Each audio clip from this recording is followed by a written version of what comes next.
Okay. This man needs no introduction. I don't think that's how you guess who he is. He's a dictator. He's the ideal image that we think of when we think of a dictator. We also believe, as Americans, we've never experienced a dictator. It's not something we're familiar with. But there are some people today who believe that we have actually had a dictator in this nation before. It's the guy I'm giving my speech on, Huey P. the Kingfish Long. So I've read a lot about Huey Long. I've read several documentaries on him. I've been to his grave, the museum about him, and the Capitol that he built. So I've been fascinated by him for a number of years now. So let's get started. Huey Long was born in 1893 in Winfield, Louisiana, to a middle-class family. Now, he claimed he was born in a log cabin. He made that up. He lied. Straight up lie. He wasn't. He did that to kind of curry favor with the poor. But he was a middle child of 9 siblings, and until he was 11, he was actually homeschooled. So I respect that personally.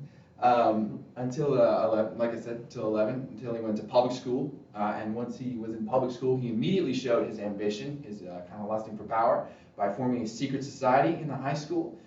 He formed a secret society with the express goal of taking over the school, in his own words.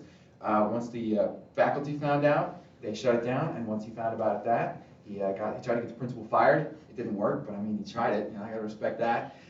So following that, he graduated high school, and he actually got a scholarship to LSU. But his family was too poor to afford books, so I mean, I guess he kind of had some merit with the whole poor thing. So he did not wind up going to LSU. He wound up working as a traveling salesman for a number of years. Till then, he went to, a few years later, he went to OBU, actually in Oklahoma Baptist, tried to be a preacher because his mom wanted him to be a preacher. Following that, he dropped out. He didn't want to be a preacher, so he went to OU Law. Only did a semester there too, and then he dropped out. Following that, he returned to Louisiana. There he met Rose, his wife Rose. After dating for about 2.5 years, they would be married in 1913, and he would cheat on her a lot. Poor Rose. So following that, in 1918, he would run for his first elected position, railroad commissioner. He would win this election handily because of the promises of populist policies. He was running against some old guy.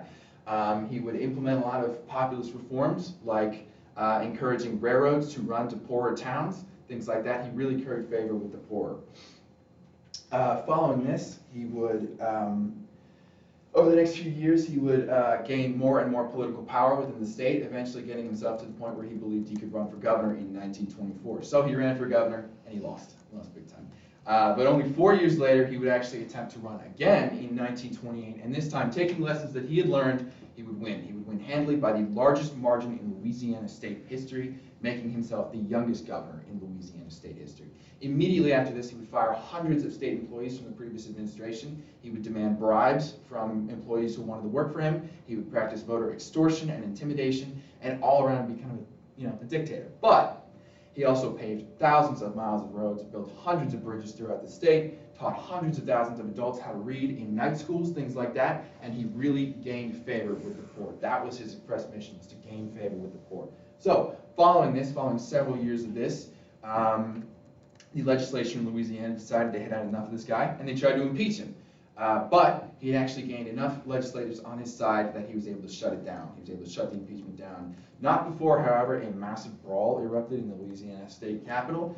His brother Earl bit a guy on the neck, and Huey decked an old man in the face. I gotta respect both of them for that, honestly. I mean, respect it.